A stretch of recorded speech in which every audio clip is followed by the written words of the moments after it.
Glória a Deus. Boa noite, povo de Deus. Obrigado pela participação de todos aqui. Hoje mais um dia de alegria, né? Nós podemos celebrar aqui a ceia do Senhor, compartilhar o pão, a palavra, compartilhar tudo aquilo que o Senhor tem nos dado, pela graça e a misericórdia dele. Glória a Deus. Quero começar hoje, antes de nós orarmos para iniciar a palavra aqui, eu quero citar um texto aqui que está em Provérbios. O interessante, irmãos, é que vocês têm uma Bíblia de vocês, né? Talvez outras congregações não aconselham você a levar a Bíblia, a abrir Bíblia, mas nós aqui a gente incentiva você, né? Que você tenha a sua Bíblia, a sua espada junto de você, que você anote aquilo que vai ser ministrado até para facilitar depois nos seus estudos, amém? Provérbios 3, a partir do versículo 6. Eu quero começar orando aqui, quero falar esse versículo, quero orar aqui pelas ofertas e dízimos que durante o mês nós vamos recebendo, né? E claro que quem assim o faz, você sabe que a gente sempre manda no particular uma oração, né? Mas hoje eu quero fazer aqui em específico aqui no na nossa celebração de domingo de ceia. Provérbio 3, versículo 6 vai dizer assim: em todos os teus caminhos reconhece-o e ele direcionará as tuas veredas. Não sejas sábios aos teus próprios olhos. Teme ao Senhor e afasta-te do mal. Isto será saúde para o teu umbigo e medula para os teus ossos. Versículo 9. Honra o Senhor com os teus bens e com as tuas primícias de todos os teus ganhos. Assim se encherão os teus celeiros abundantemente e as tuas prensas irromperão com vinho novo. Glória a Deus. Ou seja, irmãos, dízimo, o dízimo ele é uma obediência ao Senhor. É diferente de prosperidade. Nós vemos através aqui de Provérbios que o que prospera, o que enche os teus lagares, são as ofertas. Que a oferta não é só uma troca, mas pelo que o texto diz aqui, é uma honra. Honra o Senhor. Porque nós, irmãos, nós, talvez pelo que nós vivenciamos nos templos, né? Talvez fomos muito machucados e explorados acerca da oferta, sem nós realmente entender o significado da oferta. Mas a oferta é uma honra, e a oferta é o que te prospera. Várias vezes nós vemos na Bíblia muitas pessoas ofertando, mas nem sempre aquele que recebe a oferta, digamos que era tão digno, ou era, digamos, que tinha um bom caráter, assim como aquela viúva que entregou tudo no templo. Mas o Senhor disse assim: aquela deu de tudo, tudo que ela tinha, ela entregou. Mas aqui são os homens que estão recebendo, mas ali é o próprio Senhor, ou seja, não tem os seus olhos voltados para aquele que está recebendo a oferta, mas assim aquele que está recebendo no mundo espiritual, que é o próprio Senhor. Amém, irmãos? E que o Senhor faça prosperar, então, os teus caminhos. E eu quero orar, então, por todas as ofertas que já entraram esse mês, pelos dízimos que aqui foram entregues, quero orar pela vida de todos. E, irmãos, eu estou falando isso em relação à igreja, ao corpo de Cristo. Se você tem a sua congregação, faça isso também, mesmo que seja na sua congregação, que não seja através desse ministério, não tem problema.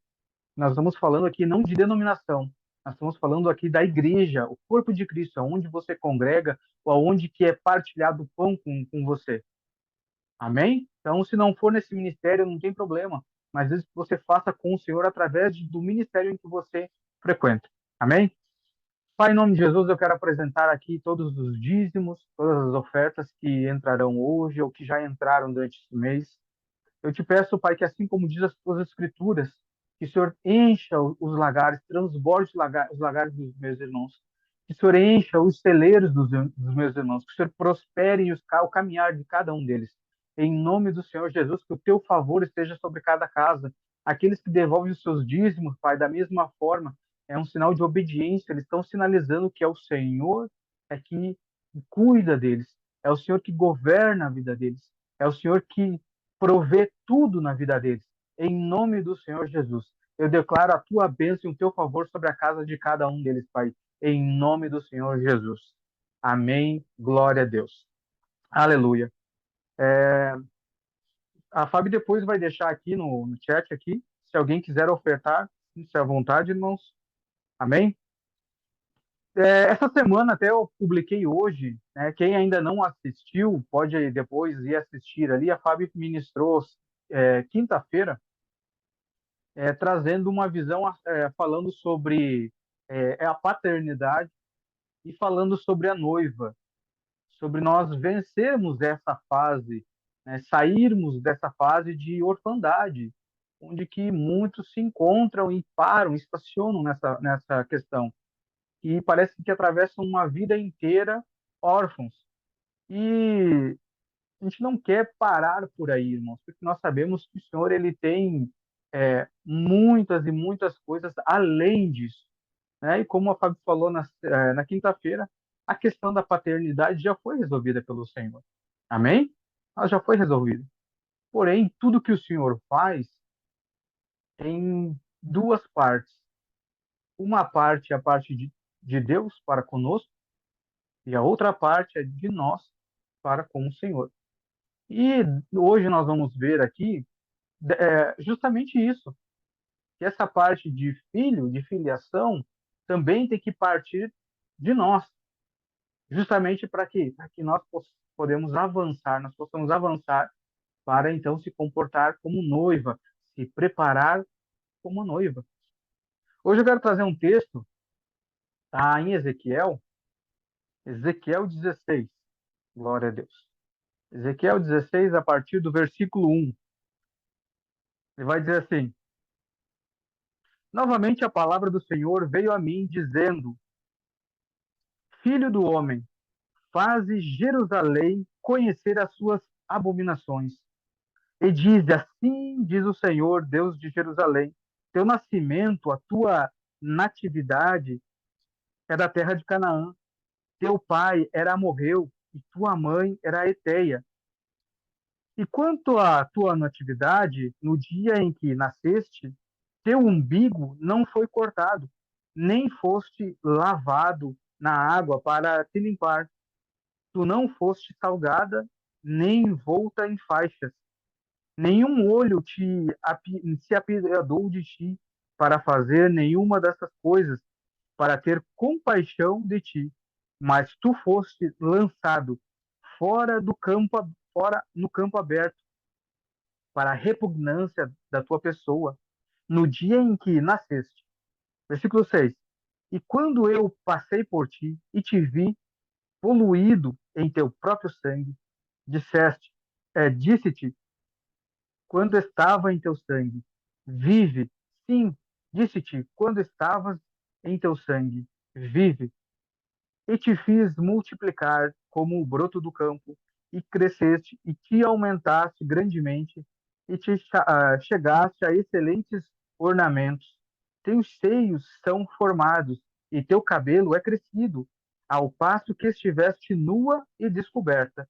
Agora, quando eu passei por ti e olhei para ti, eis que o teu tempo era tempo de amor, e estendi a minha saia sobre ti, e cobri a tua nudez. Sim, eu jurei a ti, entrei em um pacto contigo, diz o Senhor Deus, e tu tornaste minha. Versículo 9. Então lavei com água, sim, eu cuidadosamente lavei o teu sangue de ti, e te ungi com óleo. Versículo 10. E também te vesti com trabalho bordado, e te calcei com pele de texugo, e te cingi com linho fino, e te cobri com seda. Eu também te enfeitei com ornamentos, e coloquei braceletes sobre as tuas mãos, e uma corrente no teu pescoço. Te pus uma joia na tua testa, e brinco em tuas orelhas, e uma bela coroa sobre a sua cabeça. Assim tu foste ornada de ouro e prata, e as tuas vestes eram de linho fino, e de seda e de trabalhos bordados. Comeste de farinha fina, e mel, e azeite, e foste extremamente bela, e tu prosperaste em um reino. Glória a Deus. Esse texto aqui é um pouquinho mais extenso, mas eu quis trazer esse texto aqui porque ele fala justamente ele aponta aqui, se nós observarmos, ele aponta um pouco para as nossas vidas, irmãos. Ele aponta para as nossas vidas.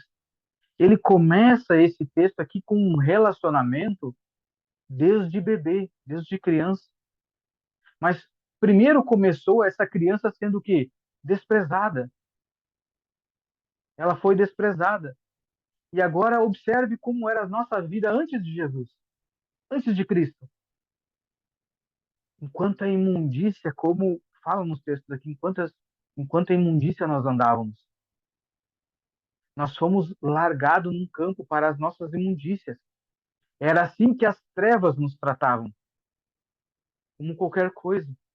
Quando nós nascemos, e nascemos com é, com a característica do pecado, nós não tínhamos o Senhor. Nós não tínhamos ninguém para nos cuidar, para dar os cuidados básicos. A nossa natureza, essa é a palavra correta, nós tínhamos a natureza do pecado, a natureza caída. E nós não tínhamos ninguém que fizesse o básico por nós. Assim como diz no texto, ninguém nos tirou, nos cortou o umbigo, ninguém nos lavou do nosso sangue, ninguém nos envolveu com faixa, até que um dia, quando nós estávamos jogados no campo aberto, apareceu um. E no meio da. Olha que tremendo que é esse texto. Porque quando o Senhor nos resgatou, ele não esperou nós nos ajeitarmos. Agora eu estou bem. Eu larguei os meus vícios, larguei as minhas imundícias, agora o Senhor pode me resgatar. Não. Assim como essa criança que o Senhor, quando passou por ela, ela no meio do seu sangue, ele disse: vive. Assim foi conosco. Nós estávamos no meio do nosso sangue, da imundícia. Sangue fala de aliança. É onde nós estamos envoltos em alianças de imundícia. E o Senhor disse: vive, vive. Olha que glorioso é isso. Como esse texto trata do nosso ser. E irmãos, olhando, observando esse texto aqui ele fala de todo o processo de um crescimento natural do ser humano, mas um crescimento também em que nós precisamos avançar no Senhor. Porque aqui, quem desvive é o próprio Deus. Foi Ele que nos resgatou. E se você observar, irmãos, nós em cada fase do nosso dia ou né, da nossa vida, nós vamos tratando em diferentes formas. Quando nós reconhecemos a obra redentora, nós nos relacionamos com Jesus, o homem. Quando nós fomos gerados em vida, foi o nosso Deus. Agora nós temos um Deus, temos um Pai. Quando nós precisamos de conselho, de sabedoria, de direção, nós falamos com o Espírito Santo. Mas poucas vezes você vai ver nós mesmos nos relacionarmos com o noivo, com o Cristo, aquele que ressuscitou. Nós não chegamos nesse entendimento. Por quê? Porque nós não avançamos ainda nesse processo. Então nós tratamos, oramos para Deus, oramos para o Pai, falamos com Jesus, falamos com o Espírito Santo. Mas quem aqui menciona o noivo, o Cristo, nas suas orações? A gente não faz. Por quê? Porque talvez ainda não passamos por aquilo que precisamos passar. A gente ainda não conseguiu avançar. Amém?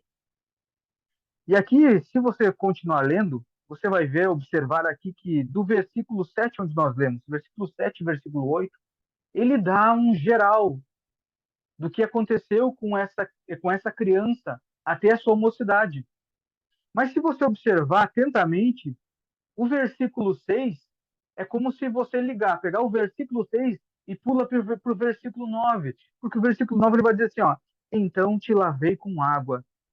Só que no versículo 6 ele termina ali que ele disse, vive, enquanto você ainda estava no seu sangue. Então, do versículo 6 você passa para o versículo 9, onde o Senhor começa a detalhar o que ele fez com você depois que ele te resgatou, quando ele te deu vida. E aqui daí o próprio Deus ele começa a te dizer: Eu te lavei com água, e assim o Senhor tem feito. Ele nos retirou da imundícia. Ele tem pouco a pouco nos lavado com a água da palavra. Aqui ele também diz: e te ungi com óleo, que é o Espírito Santo. Então aqui nós vemos a fase que o Senhor vai fazendo. Nos trouxe a vida, ele nos limpa com a água da palavra, ele nos unge com óleo. E agora aqui no versículo 7, se você voltar aqui, ele vai começar a mostrar agora o que aconteceu depois disso. Que essa criança começou a crescer, se desenvolveu, prosperou, até chegar agora na sua adolescência, estando pronta agora para um noivado. Então, quando você observa esse texto, você vai ver Deus se apresentando uma hora como Deus, uma hora como Pai. Por quê? Quem é que lava uma criança? Quem é que cuida de uma criança? Quem é que unge? É um pai, é o pai e a mãe que vai dar os cuidados dessa criança. Então, ora o Senhor se apresenta como Deus, ora ele se apresenta aqui como é, o pai. Aqui no versículo 7 e 8, você já começa a ver entrar em cena o filho, o noivo. Porque aqui no versículo 8 ele vai dizer que agora, quando eu passei por ti, olhei para ti, eis que teu tempo era um tempo de amor. Eu estendi a minha saia sobre ti e cobri a sua nudez. E te jurei e entrei em um pacto contigo. Olha que tremendo o Senhor, ele se manifestando de várias formas, várias formas.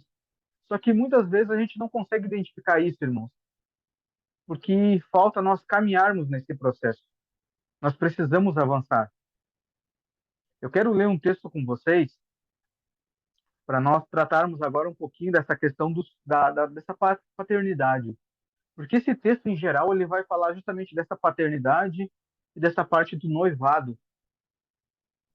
Mas nós precisamos falar um pouquinho agora sobre a paternidade para a gente sair somente dessa questão de paternidade, orfandade. Irmãos, tem muitas pessoas que parece que ficam naquela, porque né, não tive um pai, sou órfão. As pessoas ficam, às vezes, na lamúria, se queixando. Mas, irmãos, o Senhor é o nosso Pai. Só que tem muitas pessoas que parece que não querem avançar.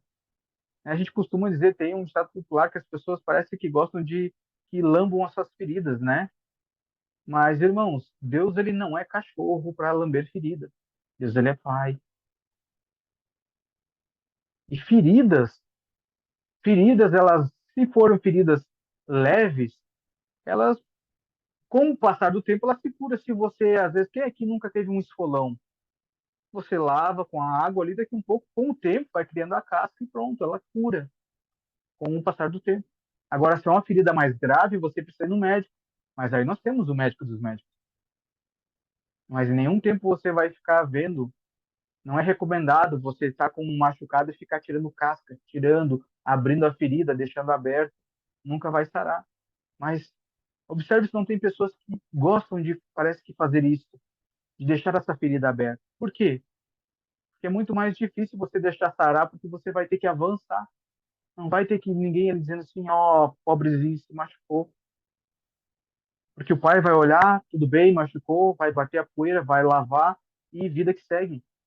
O tempo vai curar. Ou seja, ele está dizendo assim: você se machucou, ok, mas agora vamos avançar. Vamos lá para Hebreus 12, nós vamos tratar um pouquinho sobre essa questão da paternidade. Hebreus 12, a partir do versículo 5, vai dizer assim, até o versículo 9. E vos esquecestes da exortação que vos fala como a filhos? Filho meu, não desprezes o castigo, não desprezes o castigo do Senhor, e não desfaleças quando fores repreendido por ele.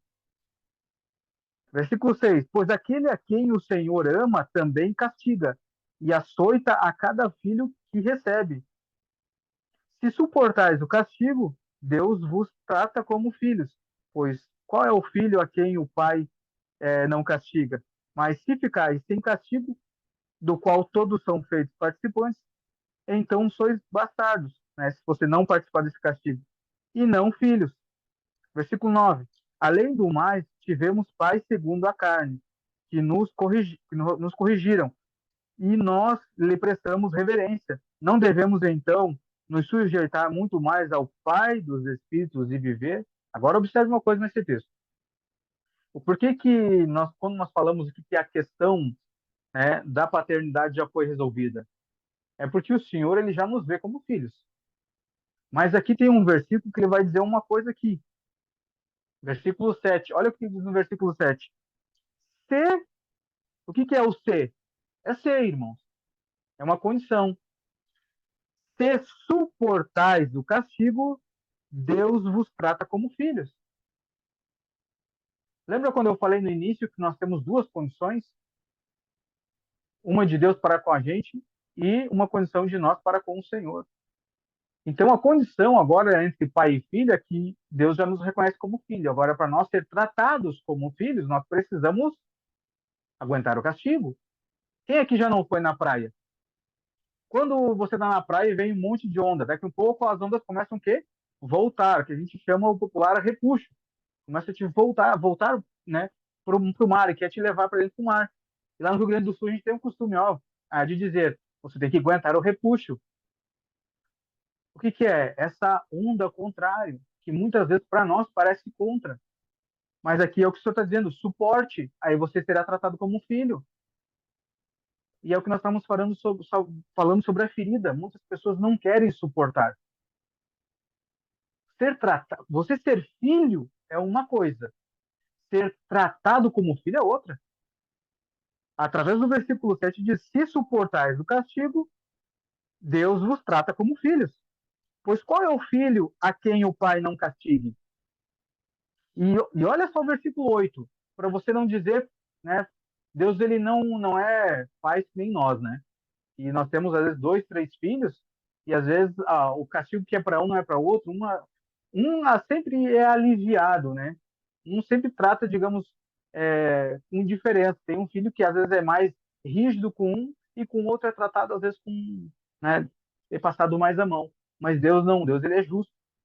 Ele não faz dessa forma. Versículo 8 ele vai dizer assim: mas se ficais sem castigos, do qual todos são feitos participantes. Então, irmãos, você não é o único que está sofrendo, ou que já sofreu, ou que vai sofrer. Vai passar um castigo. Todos são participantes.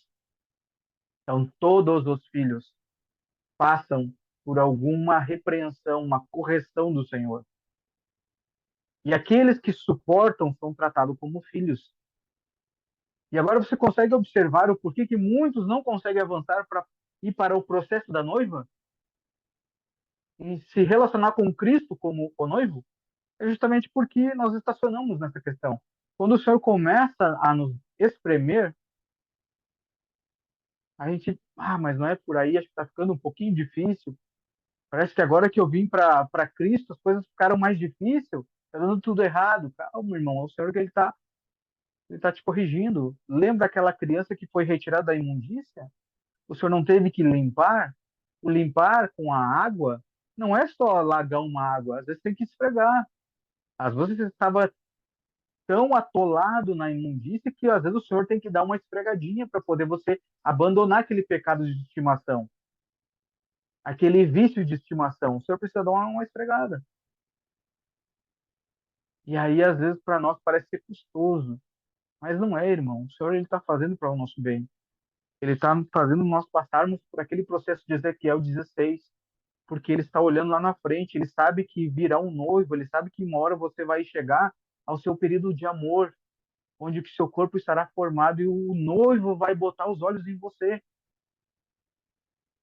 E ele quer que quando o noivo olhar para você, você esteja preparado, esteja pronto, limpo, ungido, porque aqui você está passando pelas fases, os processos do Pai. E nós vamos continuar lendo Ezequiel, você vai ver que a partir do versículo 10 tem o processo agora do noivo. Só que muitas vezes, irmãos, nós queremos fazer o quê? Nós queremos já os ornamentos da noiva, passar pelo processo do noivo, sem passar pelo processo do pai. Mas se você ler aqui o Ezequiel, o que ele fez? Primeiro, Deus ele gera vida naquela criança que foi abandonada. Agora, aquela criança, quando ela viveu, ela não saiu da criança para já ir para um casamento. Ela não saiu. Ela foi limpa, foi dado o crescimento, para depois de passar por todas as fases, aí sim, agora ela se apresentar ao noivo. Então, nós não podemos querer chegar aos ornamentos da noiva sem passar pelos processos do filho. Esse é o processo que nós precisamos avançar. E, irmãos, só depende de nós. Como? Mas como que eu posso avançar? Suportando a disciplina, o castigo do pai, para que ele me trate como filho. E filho cresce, filho amadurece, ele não fica na infantilidade. E é isso que o Senhor espera de nós, filhos maduros. Até porque tem um texto que diz que o filho, enquanto for menino, em nada difere do escravo. Ou seja, nós não vamos conseguir usufruir de tudo que é do Senhor, de tudo que é direito do filho, se nós não amadurecermos. Enquanto nós não crescermos, aguentar a disciplina, aguentar a correção, você não tem como usufruir das bênçãos do Senhor, porque você em nada difere do escravo. E ainda tem nesse, olha como é sério esse assunto aqui. O versículo 9 ele finaliza assim: além do mais, tivemos pais segundo a carne, que nos corrigiram, e nós lhe prestamos reverência. O que? Nós obedecemos os pais que nos foram dados. Mas assim, não devemos então nos sujeitar muito mais ao Pai dos Espíritos e viver. Olha só que a chave que tem nesse versículo: sujeitar e viver. Ao contrário, pode ser verdade também. Se você não se sujeitar, você não vive. Ou seja, aqui tem uma condição para você estar vivo: se sujeitar ao Pai dos Espíritos, a Deus. Então, irmãos, vamos ser bem diretos. Você não tem outra escolha se você quiser se manter vivo espiritualmente, vivo no Senhor. Você não tem outra escolha a não ser se sujeitar ao que o Senhor, o que o Pai fala ao seu coração, aquilo que o Senhor espera de você, as disciplinas que o Senhor coloca na sua vida. Só aguenta, irmão, só aguenta firme. É difícil, é. Tem disciplina que às vezes eu olho assim que não minha, até mesmo de outros irmãos, que eu não sei como é que os irmãos aguentam passar, mas eu vejo que o Senhor fortalece, porque tem pessoas que passam por disciplinas muito pesadas, muito fortes, mas eu vejo o fruto que produz depois que essa pessoa passou por esse processo. Então eu vejo que vale a pena nós suportarmos e daí então ser tratados como filhos e avançar. Claro que nós nunca vamos deixar de ser filhos. Não. Só que nós vamos agora agregar, além de filho, agora eu vou começar também a ser a noiva. Então nós vamos estar agregando no nosso caminhar. Por isso que a pastora trouxe quinta-feira sobre isso, sobre a importância de nós visualizarmos isso, sair daquela, porque, né, é, a paternidade, sim, irmãos, a paternidade de Deus, sim, amém, mas vamos avançar, nós não podemos parar por aí, passar a vida inteira falando sobre paternidade, ok, está resolvido isso aí. Talvez para quem é novo, quem está chegando, ok, nós ministrarmos, mas nós estamos falando com a maioria crentes maduros, já de anos de igreja, de caminhada. Nós precisamos avançar, o Senhor espera isso de nós, principalmente em tempos difíceis. Nós precisamos amadurecer. Amém? Quero ir com vocês agora ali em Mateus 25. Mateus 25. Glória a Deus. Aleluia. Mateus 25, a partir do 1, ele vai dizer assim: então o reino do céu será semelhante a 10 virgens que, tomando os seus lampiões, saíram ao encontro do noivo. E 5 delas eram prudentes e 5 eram insensatas.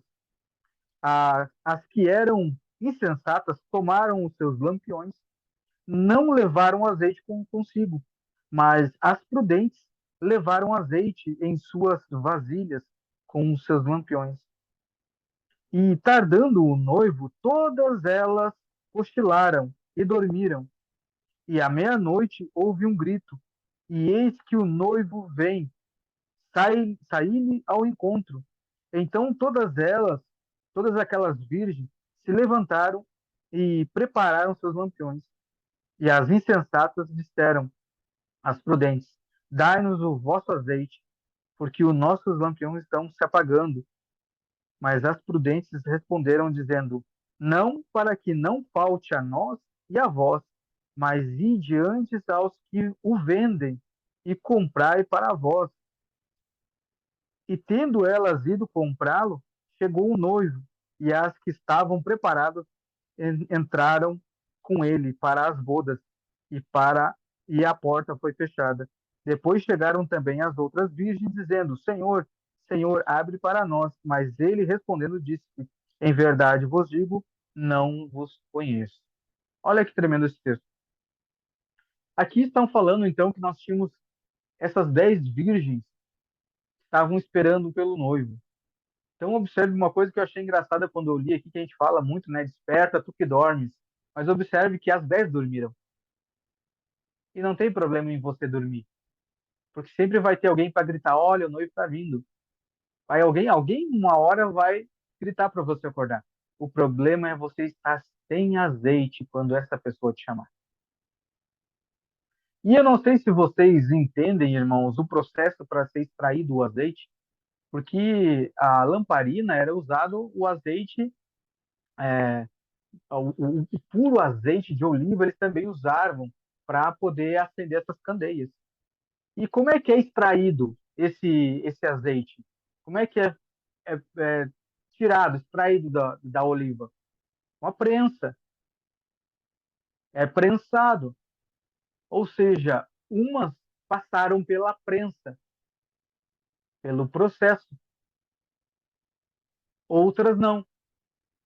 E aí o que que essas prudentes falaram para essas loucas que não se prepararam, que não passaram pelo processo? Vai comprar, vai ao comerciante. E agora eu não sei aqui, para quem já estudou em relação a Lúcifer, quem na Bíblia é o comerciante que caiu na sua multidão de comércio?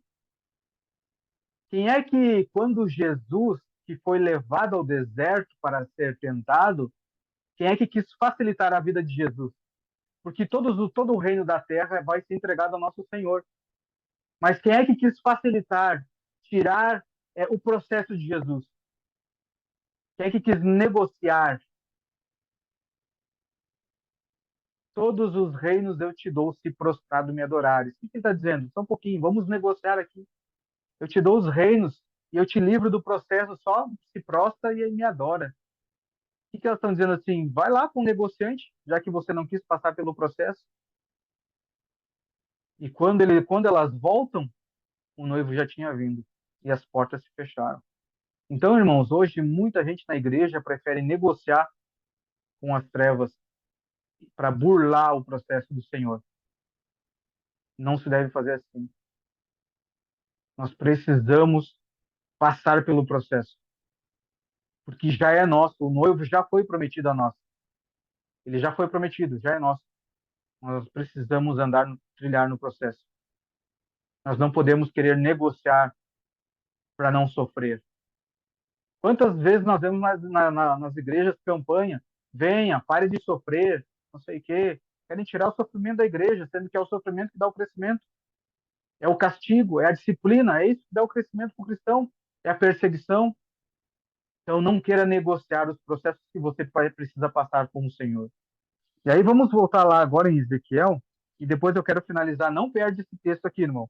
Não perde esse texto, eu só quero voltar em Ezequiel, porque eu quero falar uma coisa aqui. Ezequiel 16, a partir do 10, olha o que ele diz aqui.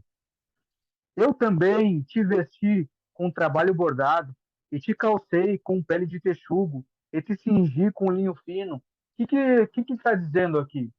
Esse aqui são os processos de adornar a noiva, que agora é feito pelo noivo. A noiva também passa por um processo. Assim como nós, como filhos, passamos por um processo, a noiva também. Ela passa. Só que agora esse processo é de adornar. Quando você chega agora com Cristo, ele vai te adornar, ele vai te enfeitar com trabalho bordado, com pele de texugo, vai te encher de joias. Esses são os processos da noiva.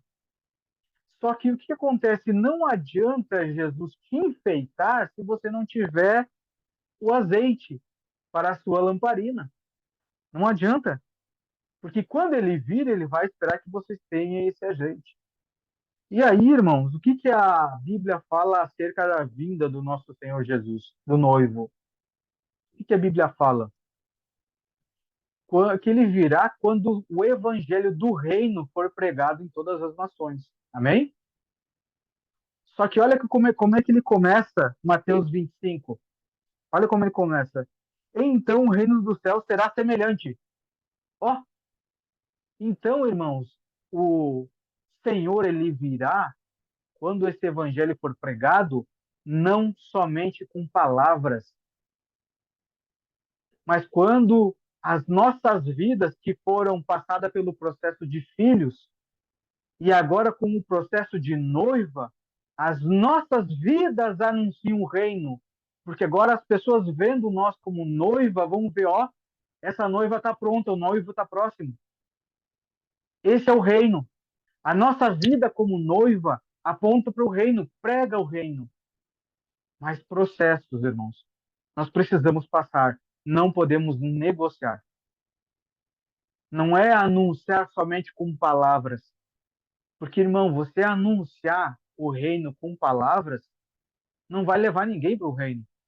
O que vai encher o reino são pessoas transformadas, pessoas que passaram pelo processo. Essas são as obras das quais nós fomos salvos para isso. Nós somos salvos para essas boas obras, não pelas obras, mas para essas obras, para sermos transformados, aguentar a repreensão, o castigo, a correção do Senhor, para sermos filhos, agora serão adornados pelo Senhor, para que quando ele vier, todo esse processo que nós passamos, nós vamos estar com a nossa botija cheia e a lamparina pronta. E a nossa vida anunciará o reino e a vinda do Senhor. Amém? Glória a Deus. Irmãos, e qual é a outra forma que nós anunciamos o noivo? Que o noivo foi prometido para nós, que nós fazemos parte do noivo. A ceia. A ceia nós anunciamos a morte do noivo, anunciamos aquilo que ele fez pela noiva, para que a noiva pudesse passar por esse processo. E eu vejo isso tão forte, irmãos, porque eu vejo que quando um cristão não quer passar pelo processo, é como se ele fizesse a morte de Cristo em vão, porque ele morreu na cruz para me dar a oportunidade para eu ser transformado, e eu não quero ser transformado. Eu não quero ter o azeite dentro de mim extraído. Então eu acho muito sério isso, irmão. Nós precisamos largar a nossa alma de lado e obedecer ao Senhor, assim como diz o texto, nos sujeitarmos ao Senhor para que a gente viva. Nós precisamos fazer isso. Vamos só voltar um pouquinho em Mateus 22, versículo 2. Ele vai dizer assim: o reino do céu é semelhante a um certo rei que fez as bodas de seu filho. Glória a Deus. Ele tem preparado as bodas. Ele tem preparado as bodas, ele tem preparado a noiva, porque ele fez viver, ele limpou com a água, ele ungiu com óleo, ele deu o crescimento, fez prosperar, ele está nos dando a oportunidade de passar pelos processos de filhos, de ser adornado como a noiva, para que a festa ocorra. E agora eu me pergunto, irmão, te pergunto, você vai querer ficar de fora de algo que o Senhor preparou com tanto trabalho? Você vai querer ficar de fora? Eu acho que não, eu não vou querer ficar de fora. Eu quero ser participante disso. E hoje, mais uma vez, eu com alegria, eu quero anunciar aqui com os irmãos, eu quero anunciar isso para o mundo espiritual. Declarar que eu só posso hoje ser participante, ser prometido para o noivo, porque um dia um Deus e Pai me tirou da imundícia, me lavou do meu sangue, me retirou daquele campo aberto onde eu fui jogado pelas trevas, onde Ele me enrolou em faixas, me cuidou, aonde Ele está me dando o crescimento, está me possibilitando o processo. Hoje, com alegria, que eu quero anunciar para o Senhor e dizer que só estamos fazendo isso por conta dele, pela misericórdia dele, pelo favor e a bondade dele. Irmãos, a gente costuma dizer que não há outro Deus igual ao Senhor. O Senhor é o. Irmãos, eu vou além, eu vou dizer que para mim só há um Deus. Qualquer outra coisa que você possa dizer que, mas esse aqui é o Deus, até o Deus Mamon. Eu vou além, irmão. Para mim não há outro Deus a não ser o nosso Deus e Pai, o Criador, aquele que fez todas as coisas. Por quê? Porque se alguém disser assim, não, eu sou Deus de tal coisa, eu vou falar o que Deus falou para Jó. E aonde que você estava, então, já que você é Deus de alguma coisa, onde que você estava quando Deus fundava a terra, já que você é um Deus? Onde que você estava quando Deus estabelecia os limites do mar? Não há outro Deus, irmão, só há o nosso Deus e Pai, o nosso Salvador, o Eterno, aquele que nos resgatou, que nos dá vida, aquele que, quando ele te olhou, disse assim: vive, vive. E é por este corpo, pegue o seu pão, é por este corpo que nós estamos vivos. Eu quero agradecer aqui a Sofia e a Manu, foi ela que fez, elas dedicaram o seu tempo hoje para fazer o nosso pão da ceia. Então eu aconselho vocês também, irmãos, façam o seu pão. Isso mostra a nossa dedicação para com o Senhor. Amém? Pai, nós consagramos o pão que representa o corpo do noivo, teu filho que foi partido por nós, que foi entregue para nos dar acesso a todas as tuas bênçãos. Nós glorificamos o teu nome, consagramos esse pão e te agradecemos pelo teu favor e pela tua bondade. Eu quero te agradecer por hoje compartilhar com todos os irmãos aqui o corpo do teu filho. Em nome do Senhor Jesus, podemos todos nós participarmos. Glória a Deus. Aleluia. Da mesma forma que nós participamos do corpo de Cristo, vamos participar daquilo que nos remiu, que foi o sangue do Cordeiro que foi derramado por nós, o sangue que nos cobre, o sangue que nos livrou de continuar na morte, que nós estávamos mortos. O sangue que nos deu vida, o sangue que nos garante que um dia o noivo nos será entregue, um sangue que mostra que nós somos pertencentes a Ele. Glória a Deus. Pai, obrigado pela tua bondade. Obrigado, Pai, porque Jesus não quis negociar o processo dele. Ele fez a sua vontade. Ele teve a coragem de ir até o fim. Da mesma forma, eu te peço, Senhor, nos dê essa intrepidez de ir até o fim, de cumprir com o chamado que o Senhor tem para conosco. Nos fortaleça, Pai, em nome do Senhor Jesus. Nós consagramos o sangue, o suco de Cristo. Nós abençoamos e compartilhamos esse suco para que ele flua no corpo de Cristo, que é a igreja que aqui está reunida, em nome do Senhor Jesus. Podemos todos nós participarmos, para a honra e glória do Senhor. Aleluia, aleluia. Glórias ao Senhor, glórias ao Senhor. Aleluia. Pai, em nome de Jesus, nós te agradecemos pelo teu amor, pela tua bondade. Eu peço que o teu Espírito Santo ministre o coração dos meus irmãos, Pai, a grandiosidade e a profundidade do teu plano, de tudo que o Senhor fez, a importância daquilo que o Senhor fez, daquilo que está em jogo. É tão pouco tempo, Pai, que nós temos aqui nessa terra, e muitas vezes nós não damos a importância para tudo aquilo que o Senhor fez por milhares e milhares de anos. Nós te agradecemos por o Senhor estar abrindo os nossos olhos, nos lavando e nos dando entendimento da tua palavra, nos enxertando na videira verdadeira. Obrigado, Pai. Nós estamos hoje com o coração grato por fazer parte, por ser pertencente, nos sentir pertencente ao Senhor.